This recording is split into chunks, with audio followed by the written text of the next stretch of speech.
Not in recent times, you've seen a plethora of a swarm of questions by Nigerians asking questions. They want answers. How the new petrol regime will work. These are some of the questions in summary that perhaps you've been able to see if you're on social media. And just in case I've forgotten, you need to get across to us this conversation. We enjoyed that. These are the questions. One of the first question: why the new price regime? Why is the Buhari's administration doing this? What's the answer? What's the difference between the new pricing regime and the previous ones? Or what is this, a deregulation? What is the real cost of petrol to Nigerians? Will the new pricing regime ensure product availability? Now, move on to the next one. Next set of questions. Will the new pricing positively impact the state of the Nigerian economy? And that looks like the main questions Nigerians would want. They want to be sure that when this happens and they are paying more, the economy will benefit. Another question: why should Nigerians not enjoy low petrol price as a major oil producer? In other words, we produce crude oil, so the argument is, why do we pay more? We have the raw material, then why do we have to pay more for the end product? That looks like some economic sense, isn't it? But finally, how would the federal government ensure the new pricing regime was not unduly taken advantage of by you heard Justin Chukwu earlier, the big boys in the petrol marketing business? But to have some answers, 2 weeks ago, the organization known as NOI Polls conducted a petrol pricing survey. Now, this was what the survey says in summary. Majority of Nigerians, 85%, paid average 176 naira per liter for the petrol price of petrol in April. Now, the highest price of 199, almost 200, and 194 were paid in Nigeria's northeast and the southeast. Now, so look at the map of Nigeria and you can triangulate that. Then only 12% of the Nigerians who were surveyed by NOI polls bought products at NNPC outlets. In other words, the remaining 80-something% bought petrol from the oil majors and the independent marketers, and they paid triple digits for the price of the product. Now, 73% of the respondents says they use petrol for generators. So in other words, 73% of those who go to petrol stations use those products for generators. Interesting. Only 58% for cars. So you can see that the majority of Nigerians use petrol to generate electricity. That is an interesting scenario. But look at the bottom line, and you can see them there for yourself. This was the end result. Subsidy remover. 48% of respondents says yes, it should be removed. No. Those who voted no, 52%. The margin is not so significant. Let's talk to the man at the NOI Polls, the managing director, Dr. Bell Ihua, is joining us via Skype. He's also in Abuja this morning. Good morning. Thank you very much for coming through, Dr. Ihua. Thank you. It's my pleasure. We've just done a bit of a summary, the highlights of the report that you did, survey that you did on the 10th of May. Talk us through this. Okay, thank you, Bosin. I think the fact speaks for itself. The month of March and April 2016 has been particularly challenging, with Nigerians experiencing quite a lot of hardship with the scarcity of petrol. And NOI Polls thought it was important to capture their opinions regarding the availability of petrol and how much are they buying in their areas. So you've given us the numbers. It's clear 85% of Nigerians who buy petrol are not currently buying, or were not at the time buying, at the official pump price of 86 naira and 86 naira 50 kobo. On average, Nigerians were buying petrol at 176 naira. And the northeast region, an average of 199. In the southeast region, an average of 194. And in the south-south region, an average of 187. And this ties into a finding of a poll we conducted in January. In January, we had released the same result, which we showed that about 84% at the time were not buying petrol at the official pump price, and that on average, Nigerians were buying petrol at 116 naira per liter.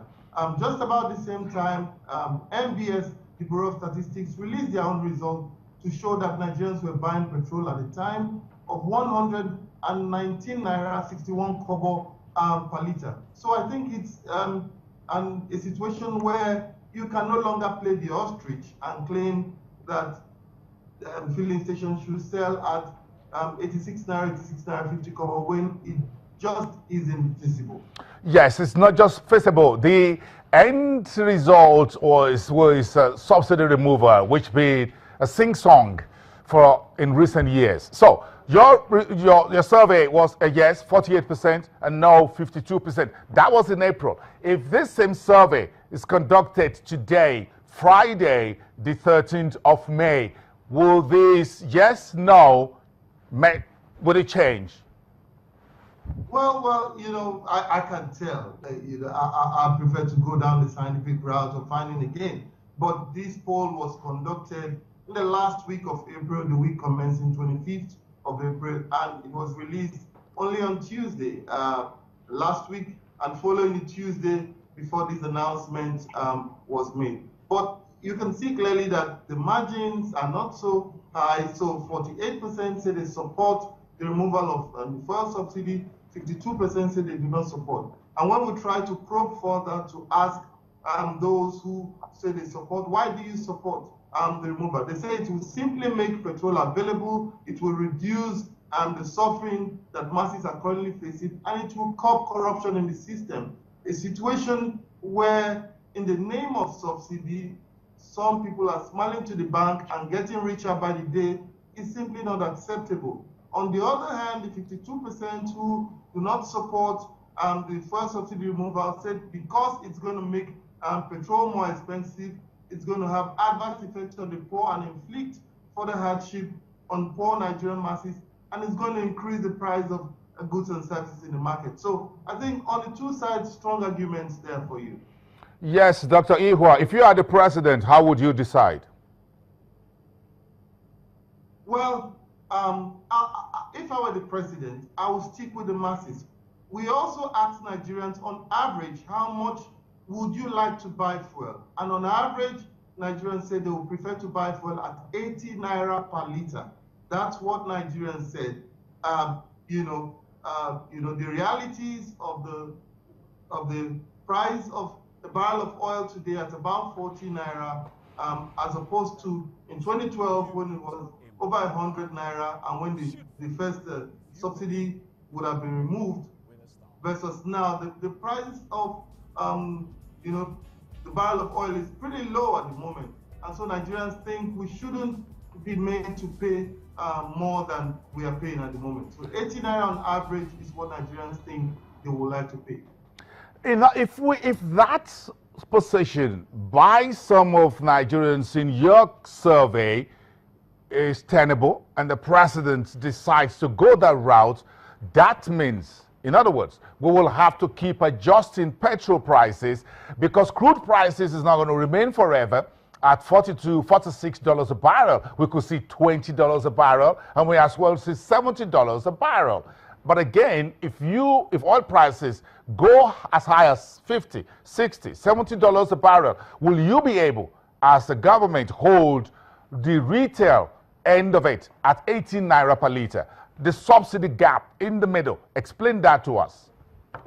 Well, truth is, I can't speak for the government, obviously. I can only speak as a pollster who have heard from the people of Nigeria. Our figures, our statistics shows clearly that in Adamawa, for example, people were buying between 300 and 500 naira per liter. In Cross River, they were buying about 300 naira. In Akwa Ibom, between 280 naira and 350. In Taraba, people were buying between 280 and 300. In Gombe, between 300 and 370. In Kano, we have people buying between 260 and 400. In Lagos, between 280 and even 400 naira. So we found from our poll, when we did some further cross analysis, that those in the hinterland support the removal, because in any case, they were never buying fuel or petrol at the price, at the official pump price. But those in the city who have enjoyed some level of regulation because DPR are closer to them and can easily go around to monitor and you know, to regulate their prices, are really the ones here saying we think we don't support the subsidy removal. Yeah, you've touched a very important point there about how we supervise the entire downstream sector. We need to let you go, but we have just about one or two questions. You've listened to some of the questions Nigerians would want answered. What would be your conclusion? How do you think we should proceed from here? The subsidy burden on the back of the Nigerian government. When we say the government, we mean Nigeria. At the end of the day, everyone needs to sit at a round table. The labor union, NNPC, the Ministry of Petroleum Resources, DPR, the Nigerian National Association of Nigerian Students, everyone needs to sit at the round table and decide what's best for this country. You know, no one can think of or can say they have the monopoly of ideas around these issues. Everyone needs to sit down and discuss what's best for this country at a time like this where you know, the barrel of oil is really down, and what can we do looking forward? I also think, in our opinion, we wouldn't call this a full-scale deregulation because there is still a cap. Until market forces are allowed to drive the whole process, have the bottom line, have the top line price per liter, then we can say we have full-scale deregulation. But for now, it's still, as you say, a guided deregulation.